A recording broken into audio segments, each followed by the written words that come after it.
Let's go on a Monday. Stadium Pulse on the Action Sports Jacks 24/7 network, presented by Nimnik Buick GMC and Southside Baseball Association, Youth Champions.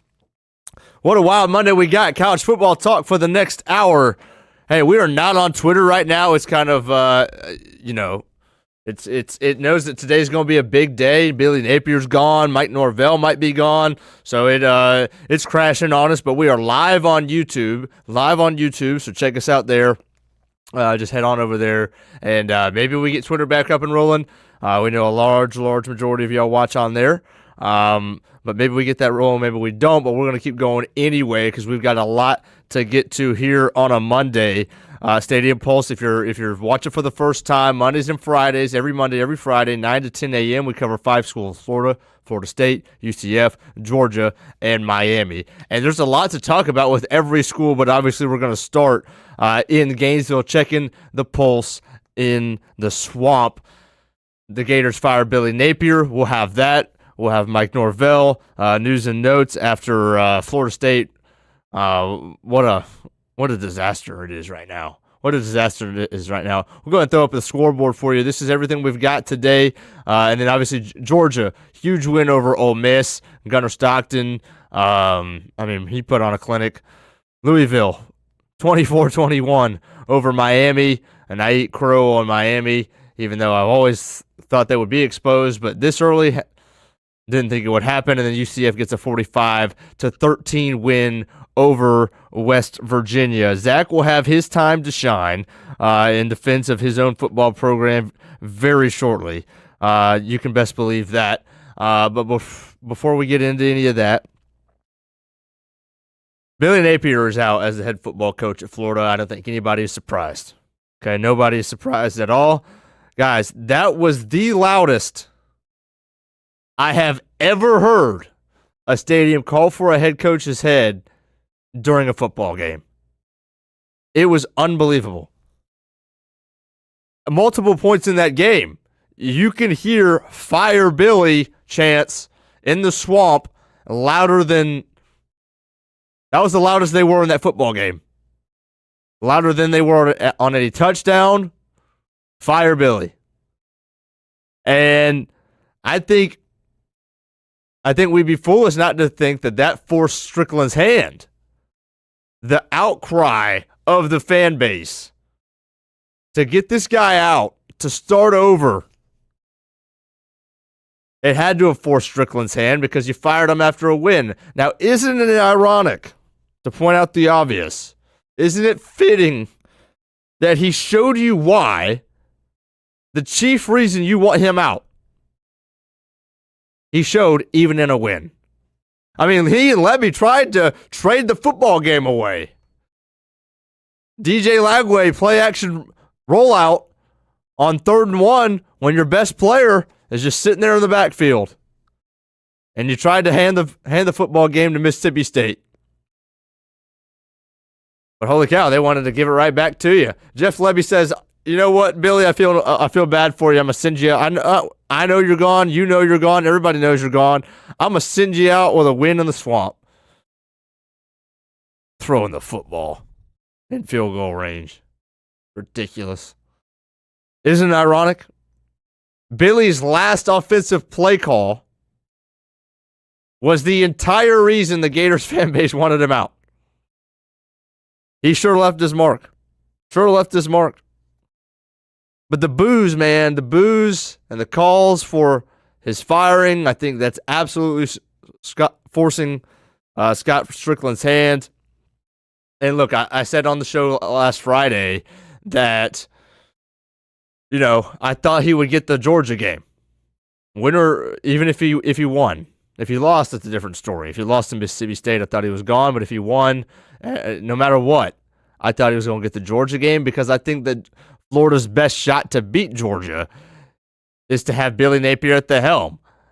It's for every reason that we've seen an outpouring of support for Billy in the last less than 24 hours since his firing. Everybody kind of saying the same thing in two different ways. One, yeah, they're glad they're fired. He's fired. and it's a new start, a new day for Florida football. But at the same time, they love the guy. They love the person, right? And his players loved him, and his players played for him. And I think you saw that in each and every game this season, no matter if they were outmatched, no matter how bad their quarterback was playing. It didn't matter. No matter how bad the season was going, how bad they were failing expectations, Billy was going to rally the troops, and at the very minimum was going to get the defense playing lights out. And, of course, a lot of credit to the defensive coordinator as well. It's not Billy's side of the football. But the locker room rallied around Billy in each and every game, and I think that's what it would have taken. There was a shot to beat Georgia with that mentality if that was the case. Now it's not. And everybody seems to love the interim guy, the wide receiver coach, and that's all good and fine. But I think that was your one and only shot to pull an upset, to beat Georgia, and maybe the fan base doesn't care about that right now. And I guess I wouldn't blame them. They care way more about the future of their program than this one game against Georgia. But I mean, you very well just could have beat Georgia and just still fired him. I mean, when he lost 3 more games in the regular season after that, you very well could have fired him, because here's the deal. Yes, you fired him. It's a win for Florida football. Yesterday at 1:30 or whatever it was, all of Gator Nation rejoiced. Got it. Okay, now what? There's going to be a ton of conversation, and we're going to talk about it all the time. But this is going to be pretty frustrating for the Gators fan base, because it's going to take a lot of patience. You're not getting the notification saying that your head coach has been hired for probably 3 months. Like, this is very end of December, early January, obviously depending on who you get. But this could very well be a close to 3-month thing, a process where there is no satisfaction. If there's, maybe there's a little satisfaction that Billy's gone, but you're going to be losing a lot of football games, and the name that's supposed to change your program around, you're going to have to wait a long time. So is there necessarily advantage to firing Billy now? I mean, other than just to appease your fan base with the boos and the calls for him. That's really it. It's really the only advantage. Because other than that, there's no advantage to firing him at this point. And at the end of the day, they've got to obviously put all of their effort into finding their next head football coach. And I mean, before I get to who that will probably be, or who they would want it to be, or who the fan base would want it to be, let me ask this question. Let me answer this question, because I'm hearing this statement a lot. Billy Napier is leaving the program in a great place. That's what I'm hearing. Across the board, pretty much. Billy Napier is leaving the program in a great spot, from a talent aspect, from a culture aspect. Now, I do think that Florida is in good shape from a culture aspect. I would never argue that. I think Billy's a phenomenal guy in that regard, and a great culture builder and all those things. He's a phenomenal coach from Sunday to Monday, or to Sunday to Friday. Outside of Saturday, I think Billy Napier's an unbelievable head coach. But obviously he's just getting fired because of what's happening during the game. Situational play calling and all that stuff. We know that. But I would just say there's no way you can say that Florida's program right now has been left in good shape by Billy Napier. I'm not saying it's not, but I'm saying you can't say that. You have no idea in this age whether he's leaving the program in a good spot or not. From a talent aspect, you don't know. You have no idea. You know how good DJ Lagway is? No, you don't. I don't either. And obviously, I mean, this firing kind of comes at the perfect time for Florida and every school that is firing their head coach this year, because the NCAA, if you missed it, just like last week, they decided, hey, if your head football coach gets fired, nobody can leave yet. No players can get into the portal. They have to wait for 5 days after the new coach has been named. That new coach, whoever it is, will have 5 days to try to almost control the locker room, convince these guys not to go into the portal, to stay at Florida, and not leave. So pretty much what we've got here is these players are going to have to make a decision, right? And it's going to be completely based on whoever the next head coach is, whether he brings juice, whether he's exciting, whether he's offensive or defensive, or all of those things. And maybe they stay, maybe they don't.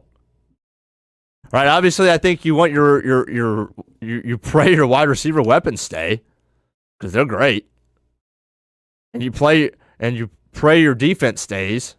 But other than that, I don't know how many guys would stay. So you can't leave until 5 days after your head football coach is fired. And every Gator fan that I know wants that new head coach to be Lane Kiffin. Okay? Every single one Gator fan I know wants Lane Kiffin to be the next head football coach of Florida. They believe that he's going to be the guy to, take them to the promised land, to beat Georgia year in and year out, to take them to the playoff, all that good stuff. Because he's doing that at Ole Miss. He's doing it at Ole Miss. But I've just got a couple questions. And here are your 4 guys. All right, here are your 4 guys that everybody in the Florida fan base is talking about. Obviously, Lane's at the top. I think it's Kiffin or bust. I'll explain that in a minute. I mean, the fact that I've never seen a fan base rally behind one guy before their head coach was even fired more than I've seen the Gator fan base crave Lane Kiffin. Eli Drinkwitz should be in this conversation, right? Brom, Louisville should be in this conversation, and then Clark Lee should be in this conversation. Florida's got to hire a established Power 4 head football coach. They cannot go out to the G5 again. That was a disaster. Sunbelt Billy, all of that stuff. Stricklin tries to find the diamond in the rough instead of the established guy because he's taking the risk thinking he wants the up-and-comer. Yes, Billy Napier was with Alabama. He was with Saban. He was with Sweeney. But at the end of the day, he was not an established head coach, and it was a risk. It was a diamond in the rough type find. It was the same thing he did with Todd Golden, and he hit a home run with there. Couldn't have gone any better. But with Billy Napier, it just didn't work because he didn't have you want a guy who's got a good grasp of the SEC. Maybe Billy should have had more of that, but it just didn't work, right? And obviously, Lane, it would be your home run hire. Will he come? Can they convince him to come? How much more money can they give him? Is Ole Miss? Ole Miss's AD last week says they're trying to offer him a contract extension similar to what Kurt Cignetti just signed at Indiana. So Ole Miss is going to do whatever they can to hire Lane Kiffin because they know that there is no better than Lane for Ole Miss right now. There is nothing better. There is no better option. That Lane has them to an area, a level in college football that perhaps they've never been in decades, right? And here's why: because Lane has complete and total control over Ole Miss's football program. He pretty much has the entire university in the palm of his hand. Will Stricklin be able to give that up? Will Stricklin be willing to hand him the keys to not only the football program but pretty much the entire campus? I don't know, because that's what it will take to get Lane. Now, Eli Drinkwitz, obviously, a couple years of success at Missouri. I could go on for 30 minutes about the end of the Auburn-Missouri game because how bad that was coached on both sides. Worse from Hugh Freeze than by Eli Drinkwitz, but still very, very poor, not giving the ball to Ahmad Hardy, Bo Priebus putting the ball at risk, and you almost lost the football game, and you should have lost the football game, and then you're running onto the field thinking the field goal's good when it was never good. Stay hot, Elia. Brom deserves a lot of credit. He's under the radar guy. I mean, that's a guy who probably half your fan base, the Gators fan base, doesn't know until right now. They've probably never heard his name until the last couple of days when his name's been coming up, and obviously that's helped a ton by beating Miami on Friday night. But he's a guy who's at his alma mater. Would he want to leave? Would he want to leave? Guys, you can't know that. You have no idea. I think guys should be. I mean, it totally depends on the person. Clark Lee, same situation, at his alma mater. He's doing something really, really, really special to him personally and to a lot of people in that fan base at Vanderbilt. He's made him relevant for the first time pretty much ever. Is he going to be up and quick to leave? Now, somebody who just wants to get to the pinnacle, wants to win a national championship, wants to be the best of the best, wants to earn the money, $12 million a year, yeah, he'll leave. But if it's up to, hey, I'm content with, I don't know what he's making, let me guess, 7. I'm content with that and knowing that I'm taking my alma mater to a place that no other person in this world has ever been able to take it, and I want to do big things right here in Nashville. There's not a number. If that's his mindset, if that's Brom's mindset at Louisville, I want to win an ACC championship, there's not a dollar amount that Florida could give him to sway them away from that. But everybody's got a price. Everybody's got a price. So those are the top 4 guys, I think. It's got to be a guy in the Power 4 who's established, who's winning. Connor in the chat says huge Clark Lee guy. I don't think he'll leave Vandy, though. I think it's a great question. I'd love to know what he's thinking just about now. He says Lane and Gruden, only 2 options in my opinion. You have more options. But here's why I think it's Kiffin or bust almost. It's Kiffin or bust for the people who are expecting whoever this is to win a national championship in the next 5 years. If you're one of those people who are anybody's better than Billy, yeah, you're good. You're going to be easily satisfied. Because, again, it's anybody but Billy. But if you're one of those people who's, you're expecting 9-3 in the first year or 2, it's going to be Lane or bust. Because here's the other option that Stricklin could do. This is not out of the realm of possibility. He could say, all right, Lane's not worth it from a control aspect. Okay, I'm going to try, Billy might not have been the right guy for this situation, but that doesn't mean that I don't want another up-and-comer. As I said last week, Billy was not near the top of any fan's wish list when he was hired. Wasn't even close. The fan base didn't know who he was 1 week before he was hired. Most of them.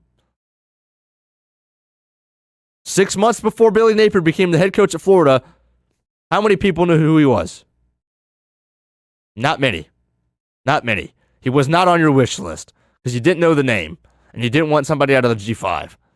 Okay? Stricklin decided he wanted the diamond in the rough guy, the up-and-comer. What if he decides to do that again? Again, if you're Napier, or if you're anybody's better than Napier, then sure, you're probably going to be good with it. If not, then you're going to be pissed. You might be pissed. You're taking Vandy's seconds. You're taking Missouri's seconds. Those are 2 good programs right now. Can't argue with that. They've been much better than Florida has been in the last couple of years. I don't know where you want to go, but again, I have never seen the craving for a head football coach, somebody else's head coach, one single guy. It has been all united around Lane before your head coach was even fired. I got a question for you. Yes. And this isn't every Florida fan, but it is most of them. They have, what doesn't make sense to me is all year they've called for Billy's head. Mm-hmm. Okay, that makes sense. I that much I understand as a struggling fan myself.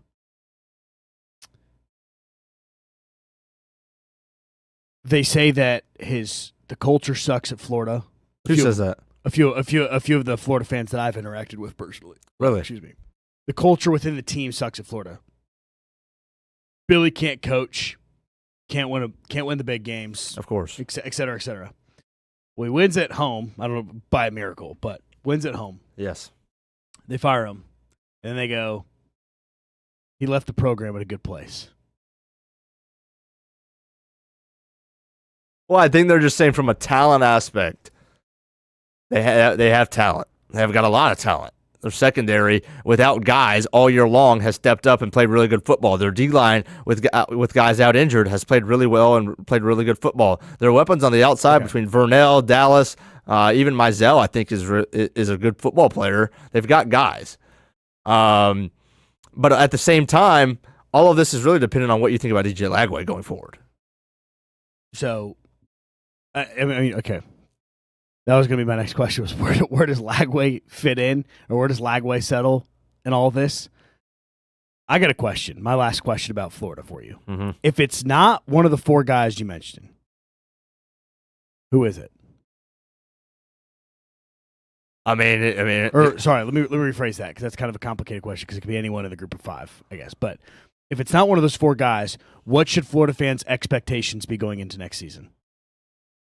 I mean, I don't think it should be all that great no matter who it is, because I got news for you. If Lane Kiffin is the next head football coach of Florida, I don't think DJ Lagway is your quarterback. Lane Kiffin's going to say, I can bring whoever. I'm going to bring Trinidad Chambliss over. He's better.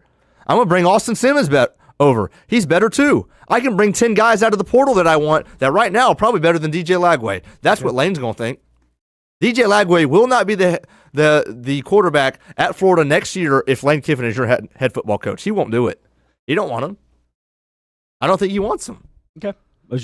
I mean, look, I don't disagree. I could be wrong. I mean, there's still talent in DJ Lagway, but I don't think he's still a project. I think that's what we've learned above all else in the first 6-7 games of this season is that he's got a lot to learn. He's still struggling mightily to read the field. He's got all the arm talent in the world.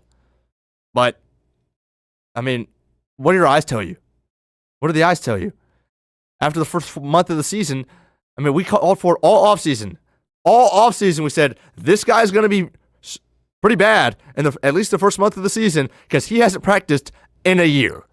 We said it all offseason. What happened? That exact thing happened. True. He looked like a varsity high school quarterback. Yes. He couldn't see the field for anything. That's why I blamed him. I think he was the reason you lost all those football games in the first month of the season, not Billy Napier. I've said it once. I've said it a million times. Billy Napier was drawing up winners for the offense, and for DJ Lagway, Lagway just looking him right in the face or not seeing him, or looking him right in the face and throwing bad balls. Off platform, feet not in the right spot, eyes not in the right spot. It was a disaster. DJ Lagway lost you more football games this year than Billy Napier has. There's no doubt in my mind. Lane Kiffin's not going to want DJ Lagway. So in those 5 days, say Lane's hired in early January because Ole Miss makes the playoff. Well, he's got 5 days to see which guys he wants. He's going to want Vernell. He's going to want Dallas. He's going to want all the weapons. I would not be surprised in the slightest if he says, hey, DJ, sorry, buddy, don't want you. Go find another place to play. I'm bringing Trinidad over. I'm bringing Austin Simmons over. I'm bringing 10 there's 10 other guys that aren't on Ole Miss that he'll probably say, yeah, I can bring this guy over, and he'll have more success than DJ Lagway right away. I want to start fresh, at least at the quarterback position. Would not be surprised at all because, look, the portal opens obviously mid-January. And I said earlier that this is going to take a long, patient process for the Florida fan base because they're not going to want to wait. You're going to have to wait. It's going to be 3 months. So your problem isn't if Ole Miss makes the playoff. Your problem is if they go on a run in the playoff. Because if they make the playoff just in general, then you're looking at the first week of January, right? They lose their first game, they're out, you hire Lane, you've got 5 days, then the portal opens. If they make a run, they go to the semi, then the portal's going to open and they're still going to be in it. And Florida, you're not going to have a head football coach. And then it's going to be open season. It'll be open season, and it's not just as it's half of it is all the guys that are going to leave. The other half of it is all the guys that aren't going to come because the portal's open. It's a free-for-all, and spots are being taken. If every single player that could hit the portal, if they could be on a new team on the very first day it's open, they would. They want a spot guaranteed. They don't want to wait for spots to be open to close up. They want NIL money off the rip. And if you don't have a head football coach when the portal opens, you're screwed. Not just for the next year, not just for 2026. You're screwed for 2027. So get ready for a patient ride. I think if you're Florida, you root big time for Ole Miss to lose another game or two and to miss the playoff. Or at least to make the playoff and lose their first game. You don't want them winning at all. Don't want them winning. What a cycle this is going to be. We're going to take a break in a second. But already just in the SEC, Napier's obviously gone. Pittman's gone. Beamer's on the hot seat. South Carolina can't beat anybody. Can't beat anybody. Hugh Freeze is on the hot seat. I told you last week on this show, I said, look, don't take my betting advice, but I've got two teams that are locks this weekend. And I said it's Vandy at home and it's Auburn at home. Well, Vandy hit easily because Brian Kelly's a dunce and Garrett Nussmeier's no good. LSU, they might go 7-5. It's possible. They've still got at Bama hosting at Bama hosting A&M and at Oklahoma last week of the season when Natier's probably going to be fully healthy. They might be 8-5. Is the LSU going to be open? Is the Auburn job going to be open? Because hey, look, Lane Kiffin's passed on Auburn before. Well, what if LSU's open?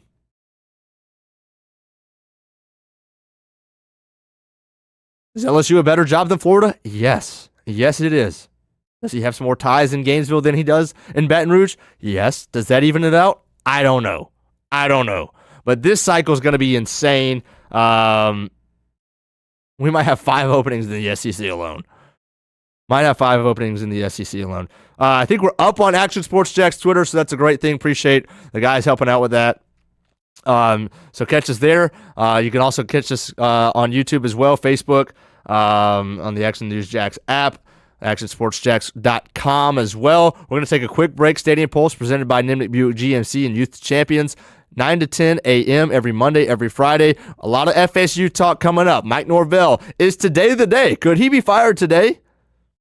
We'll talk about it. Georgia dominates the fourth quarter and beats Ole Miss. A little UCF talk and Miami talk as well. We'll be right back on the Action Sports Jacks 24/7 network. When it's time to get a new car for anyone in your family, just remember, nobody but Nimnik, the #1 Buick GMC dealer in Jacksonville. Get the latest price breaks on 2023 and 2024 models or the newest 2025 vehicles in the showroom on Phillips Highway or shop online at NimnikBuickGMC.com 24 hours a day. GMC Sierras, Yukons, and the redesigned Acadias, or get the all-new redesigned line with Buicks. It's nobody but Nimnik, and part of the reason why is this is a first-class buying experience here at Nimnik Buick GMC. You're not just a customer, you're a friend. This is about getting a vehicle that best fits you and getting you on the road, and also helping you and your family down the road.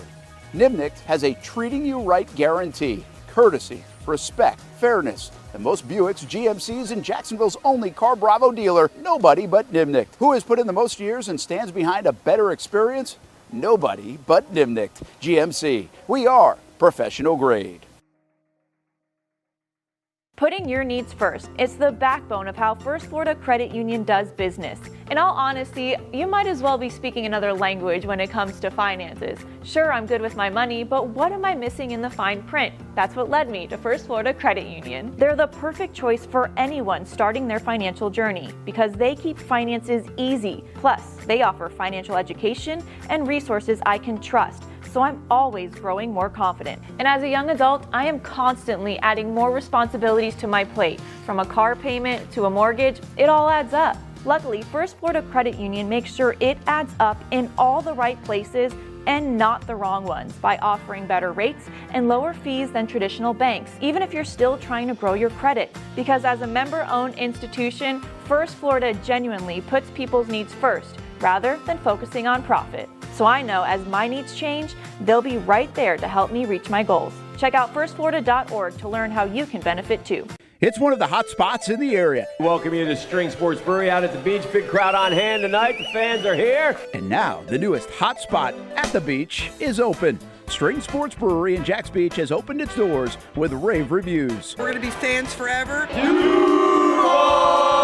Cozy up to the bar, grab a seat in the sports-themed restaurant, or grab a seat outside and feel that breeze coming off the beach as the weather warms. Just like the original location in Springfield, try the popular beer menu and come for lunch or dinner too, because the food is fantastic. We got a special guest in the house. He's happy. He's feeling good. He's Trayvon Walker. It's where we hosted Jags Report Live in the football season, and the String Sports Brewery staff can't wait to host you. Hey, welcome back here to String Sports Brewery. And if you haven't checked out the new location in Jax Beach, you got to do it. String Sports Brewery, now with 2 locations in Springfield and now open in Jax Beach on Penman Road. Hi, I'm Greg Mackey from Cycles of Jacksonville. Whether you're looking for a side-by-side, ATV, motorcycle, or scooter, Honda has what you need.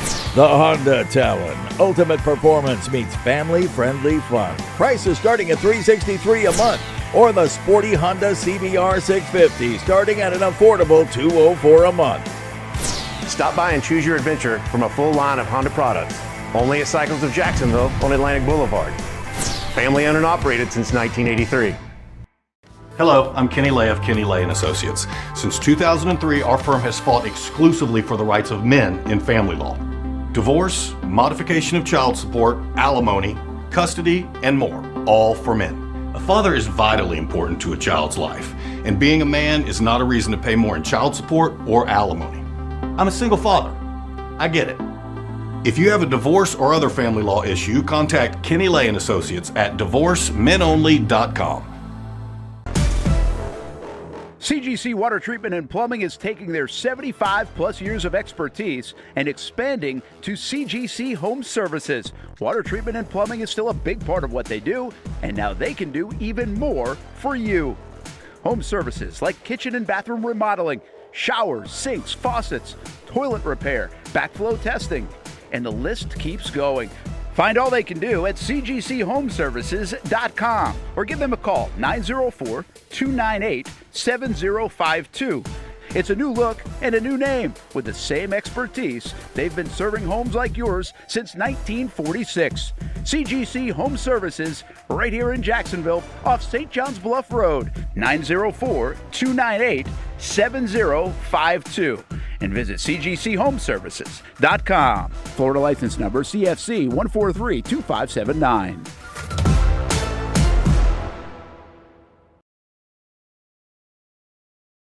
Sports Jax 24/7 network, Stadium Pulse, every Monday and Friday. All right, let's get right into it, guys. Let's get right into it because, Zach, come on. Just come on over, buddy. Just come on over. Okay, look, one thing I'm always clear about. You are not a spokesperson for your program. Correct. You don't have to sit up here and defend them. Correct. You're not on the team. Nope. At the same time, what in the world is happening?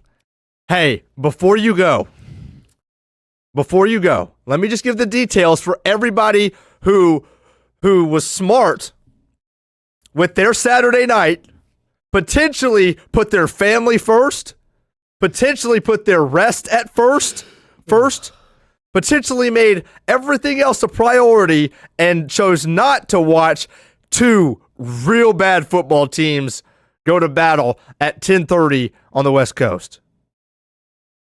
Because that was one of the worst football games I have ever seen. Point blank. Just bad. Point blank. JV football game out there against the Stanford Cardinal. Both teams. Guys, you lost to a backup quarterback. It's not just that it was Stanford. Yep. It's Stanford. They just beat San Jose State by 1 at home 2 weeks ago. San Jose State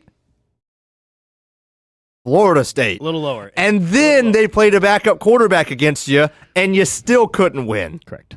That is a true statement. And for the first time all season, your defense, because it was a backup quarterback, hey, don't pat yourself on the back, defense. You didn't really do a whole lot. You're playing a backup quarterback, and even if they play the starter, he's probably the 80th best quarterback in college football. And then they play the backup. He's probably the 170th best quarterback in college football. You couldn't beat him, but you only gave up 20 points. You're patting yourself on the back. Finally, it wasn't the defense. No, this time it was the offense.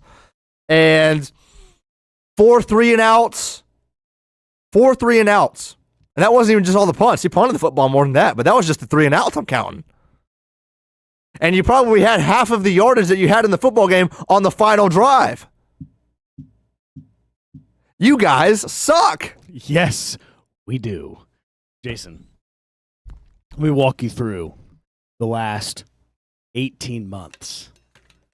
Close to 24. We'll call it 20 months as a Florida State fan. You capped off a 13-0 season. Mm-hmm. You just beat Florida with your backup quarterback. Mm-hmm. You're expecting playoff hopes. Playoff berth is what you're expecting in the last year of the 14 playoff. You get left out because your quarterback gets injured. Probably a great assessment for the college football committee. All right. Then you bring in DJ Ukulele. He comes in. The linebacker doesn't do squat. You go 2-10. Mm-hmm. Oh, hold on. It gets better. Then you bring in a benched quarterback from Boston College who's got a lot of hopes. He didn't get along with Bill O'Brien's play scheme. He comes in. You bring in Gus Malzahn, who recruited him, who his perfect ideal quarterback is Nick Marshall, Cam Newton, and Thomas Castellanos. It works. Okay? You play Alabama, and maybe not on paper, but if anyone who has 2 eyes and ears watch the game and listen to Joe Tess, you smoked them. Mm-hmm. You suffocated them. They couldn't breathe. Then you beat 2 trash teams the way that a top 10 football team should beat 2 trash teams, rather convincingly, with your starters only playing 2 quarters in 2 out of 8 quarters. And then the UCLA coach gets fired, and the former UCLA hopeful starts throwing the game defensively, Tony White. Then Gus Malzahn goes, yeah, I don't feel like coaching anymore.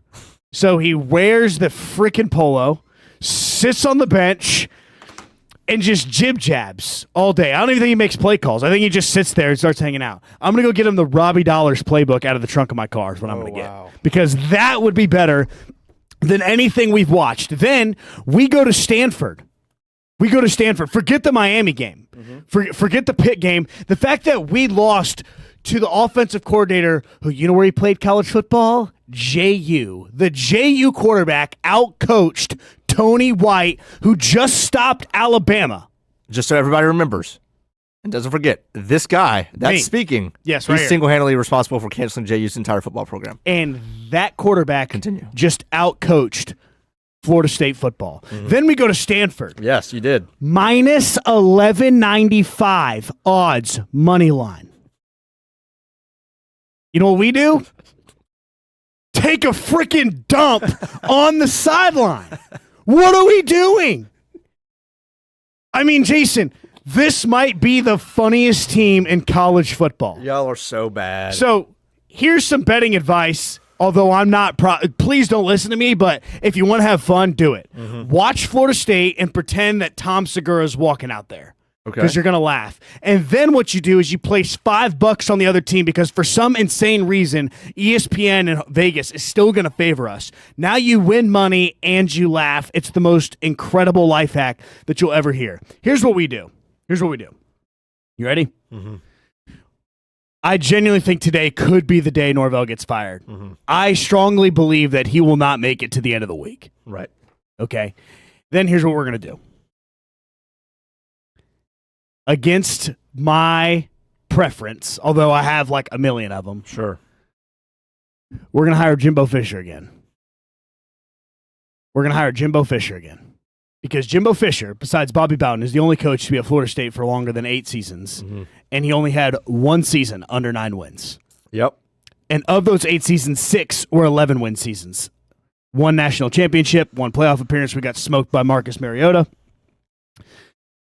And several big, what would be now 12-team playoff bowl game appearances. Sure. Okay, so he knows how to coach at Florida State. The other thing Jimbo Fisher knows how to do is he knows how to recruit. I'm putting on my best Florida fan impression because I've lost all hope. I'm looking forward to the next guy before our guy's even gone. Mm-hmm. And I can't blame him for that. And I can't I don't know what to do, but let me tell you this. This is the only fact that's going to come out of this. The only set in stone fact about a head coach that's going to happen. If Florida State decides, you know what? Norvell's not working. Let's hire his old head coach. And we promote Malzahn. I'm taking all of my clothes on video. I'm burning them. And then I'm going to take my credit card. And I'm going to Dick's Sporting Goods. And I'm spending $1,000 on Georgia gear. And I denounce any part of my past of being a Florida State fan ever. And I will sing. I'll play that DS Array song I played last week over and over and over again until I start bleeding. It's called repentance, actually. And that is what's going to happen. If we make him the interim head coach, I'm not even talking about Florida State on the show again. Every time we bring up Florida State, I'm going to sit here in silence. Or I'm going to block out the screen and put a picture of Cam Scatabo in the chat and say, which one's a picture of me, which one's a picture of Scat. They would do that. Who is your AD? I seriously don't even know who it is. I legitimately do not know who our AD is. Look that up for me real quick. Stricklin's gotten so much publicity over the last couple of years that it's impossible not to know who he is. Michael Alford. Michael Alford. Whoever you are. Mike Norvell has to be fired today. Thank you. For the next 4 hours. You've got 4 hours to fire this guy. You have got to follow suit with what Stricklin just did to Billy Escapier over there in Gainesville. You've got to fire him by 2 p.m. today. Mike Norvell's got to be fired. I know the buyout's way bigger than Napier. I get it. I know you want to get out of the ACC more than anything, and y'all have been trying to save dollars. It's got to happen. If you promote Gus Malzahn to be your interim, the entire Seminoles fan base should just boycott. Don't show up. That is the worst. I mean, he just failed at UCF. Now he's going to be your interim? No. He's gone to get him out. Get him out. You hire Jimbo Fisher. As bad as it was when he left, you've got to find a way to get somebody in there who actually has a decent idea of how to recruit talented players. I mean, look, you're going to have to give the keys to Jimbo. Full control over the entire campus, not just the football program, has to be given to him, handed over to him. You've got to hand him a ton of money again and lick your wounds after he left you on the curb last time. But he knows talent. He'll spin out the wazoo, and he'll make you relevant again. Mike Norvell, we just had this conversation, Jason. Mike Norvell will spend money, but not on the right guys. Jimbo will. How do you know? He hasn't coached in the NIL era at Florida State, correct? Because when there was an NIL era, he still spent insane amounts of money on guys. It's half the reason the recruiting mess was so bad. Then we get the freaking doctor, Willie Taggart, to fix the program. He leaves us in shambles. Then we get Norvell. The buyout, the estimated buyout. I think I heard this on Josh Pate. You ready? Well, I mean, for the whole staff, I seen it was like $100 million. For the whole staff plus a new staff, it's $100 million. Yeah. And I mean, but dude, if you're a Florida State fan, like I think Norvell alone is 55. He's 56. Yeah. He's $56 million. So what? Like as a Florida State fan, or not Florida State, if you're Florida State, freaking Mikey A, you got to get rid of this guy. Yeah. You got to take him, give him his money. Mm-hmm. Good riddance. And throw him away. Good riddance, buddy. And he can go coach right next to Billy Napier when they have the big rivalry game of the week in the Sun Belt Conference. You got to be kidding me. I do wish they did this one thing. How do FSU fans feel about Dion coaching FSU? That's Connor in the chat. I don't like it. Dude, the guy's health is garbage, and he cannot win a game at Colorado. Yeah, I feel bad for him, first of all. I genuinely, when I see Dion, I'm like, wow, that's really sad, because you know who he used to be. But let me back up here, Jason. What was I talking about? I'm so angry. I wish they did this. It would be hilarious, but it would also probably be like insanely illegal for numerous other reasons. I wish that this week, going into this week, Florida State and Florida just swapped head coaches for a week, just for kicks and gigs, just to see what happens. Because knowing how delusional both fan bases are, we'd see the most minor successes, think that they forego the other ones, and we're like, all right, hire Billy. And they'd be like, all right, hire Norvell. And the next thing you know, both teams are in the crap box again. So that's probably what the fallout would be because of that. But goodness, you can't tell me that wouldn't be hilarious.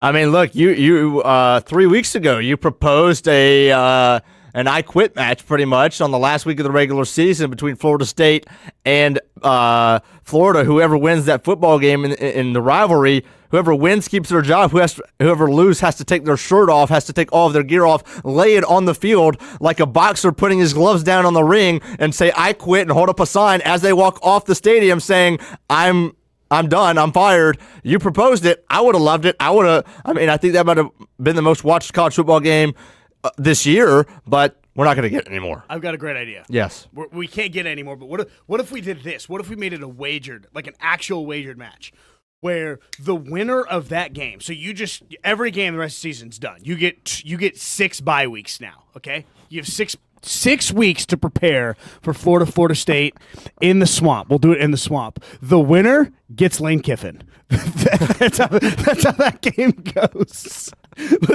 Let's do that. The loser goes coach ULM in Louisiana. By the way, Billy Napier will, I believe, have a job in 2026 as a head coach somewhere. 100%. He might go the wide receiver coach route at a Georgia or something like that. But I would not be surprised at all if he's the head coach at Virginia Tech in 2026. I mean, shoot, bro, UNC should hire him because after Bill B and the fight in Jordan Hudson's, what a disaster that is. That's a culture thing. That's not on the field. That's Bill B has ripped any culture. I mean, they never had it to begin with. From day one of Bill B, they never had it, and they certainly don't have it now. You're going to have to get, first of all, before you can win, you're going to have to get your program back. As far as guys that actually want to be there, what does the UNC football actually look like? I don't know, but it's not what Bill B. Like, they should hire Billy. They should hire the ultra character, good dude, build a program type guy, and they'd win in the ACC. Now, I mean, they wouldn't win anything, but they'd win a couple games. They'd win more than what Bill B's doing. I don't even know if we're going to get to Georgia today. I mean, I could talk on it for 30 minutes. Gunnar Stockton, what he did, and I think he's proven that he's a top 10 quarterback, and I think we kind of knew that all. I mean, I believed it, but you saw it. I mean, the guy had 5 total touchdowns, 4 passing, 1 running, 5 touchdowns here, and he had 5 incompletions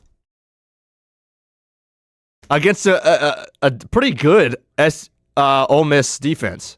Not great against the run, but they're not the Ole Miss defenses of old. We told you that. I don't even think we're going to have time to get into it. I wanted to rip Miami because I told you every week or the last couple weeks that go ahead and cancel Miami's rest of the season. We'll see them in December because they're going to cakewalk through, and then they're going to get exposed in their first college football game and lose. Well, obviously, they're definitely going to get exposed now. They already did. I didn't think they were capable of losing to Louisville, but you got to give Brom a lot of credit. That's why a lot of Florida fans want Brom. Because he wins games like that, and he's been consistent at Louisville. I wanted to rip Miami. I wanted to get to UCF. Right? You finally played offensively up to your standard, and West Virginia's really bad, and you beat them by 30-some points at home, and you get your first Big 12 win of the year, and the first Big 12 win in the 2.0 era of Scott Frost. But I think we've just got to focus on, we spent 30 minutes on Napier, we spent 25 on Norvell. That's what it's going to have to be today. All good. I love it because we got a lot to talk about. But I'm telling you that in 4 hours, we ought to be having the notification that Mike Norvell is out in Tallahassee. We might have to. Because this is so bad. It's Jason, insane. I never got the chance because I ranted. Mm-hmm. And I know we only have like 2 or 3 minutes, but let me ask you something. Yeah. What is your reaction to Florida State over the last 20 months? Or maybe not the last 20. From week 1 to now. Yeah, I genuinely have tried to come up with theories each and every week of how in the world this team that's lost 4 in a row could have possibly beaten Bama, who at the beginning of the year I thought was a playoff team, and now certainly I think is a playoff team. I think they're a top 5 team in the country, and their offense, if they can improve their defense, they're very similar to Georgia in this regard, which I would have never said to begin the season. But their offense, Ty Simpson is the best quarterback in college football right now. And as long as you have the best quarterback in college football, a guy who doesn't turn it over, and a guy in 3rd and 9, you can put him in any bad situation he wants, he's going to find the right play. He's going to get you in the right play, and he's going to throw a dart and probably convert it. That guy, because of how bad everybody else is, Bama, you got a really good quarterback. You got the best college quarterback there is. Like, you might win a national title. They very well could win a national title. If Bama wins a national title, and we think, holy cow, 5 months ago, a 4-8 Florida State football team without a head coach beat them on week 1. I've said it now. It's my theory now. It's going to be my theory then that Kalen DeBoer all offseason did nothing but to prepare for Georgia and all of the SEC opponents, and just figured they'd just walk in to Florida State on 0 days of prep and just walk the dog, and they got caught. I don't know what else to think. How in the world could one of the worst teams in the power... Hey, Florida State is one of the worst teams in the Power 4. They're that bad. They're that bad. You lost to a backup quarterback at Stanford. You couldn't beat the backup after the starter got hurt in the second quarter, and you scored 13 points. San Jose State just scored 30. And Stanford was home, just like Florida State. They're so bad. And the fact that Bama could be a national title team and beat them. Welcome to college football again. Nobody's good. And we could have spent an hour on that. I don't like it. Sometimes I would just want to watch a really good football team play like a really good football team, and that's rarely happening in today's college football. But we've got to run. We're going to have a lot more this Friday, 9 to 10 a.m., a lot more on Georgia, a lot more UCF, a lot more on Miami, with obviously the bye week, and then we got the big one. Georgia, Florida in town in Jacksonville here in 2 weeks. Appreciate everybody hopping in the chat with us. Appreciate everybody who started their week off with us today. Handling the technical difficulties. You guys have come in droves ever since we got up on Twitter, so appreciate that. Brenton Austin show coming up in 5 minutes, 10 to 1, every weekday on the Action Sports Jax 24/7 network. What do we think about the Jags? They got crushed. It was 35-7. It was never close. We got dominated. Liam Cohen kind of got sunned by Sean McVay. Is that the takeaway? Is the drops the takeaway? Is the defense, kind of looking, maybe good, maybe not? Definitely not what they were in the first 5 weeks. This is a totally different football team right now than it was in the first 5 weeks. Are they able to turn that around in the bye week and get that fixed? I don't know. We'll have more on Billy Napier. Colts dominate. They look like the best team in the freaking AFC. What is happening? Broncos with a comeback of the year, and a lot more on the Jags. Appreciate everybody. We'll see you next time on Stadium Pulse on the Action Sports Jax 24/7 network. Most of us know how to throw.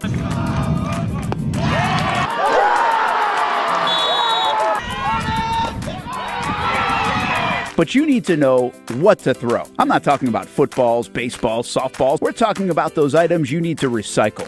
Republic Services explains it easy. Recycling simplified. 1. Know what to throw. When in doubt, throw it out. 2. Empty, clean, and dry those materials. It takes an extra minute, but it makes a big difference. And 3. Don't bag it. This makes the recycling process faster and more efficient. This is a look at the Republic Services North Florida Recycling Center. You can make this process even more efficient. By utilizing those 3 steps, Republic Services can help you become a better recycler in your home. Learn more at recyclingsimplified.com.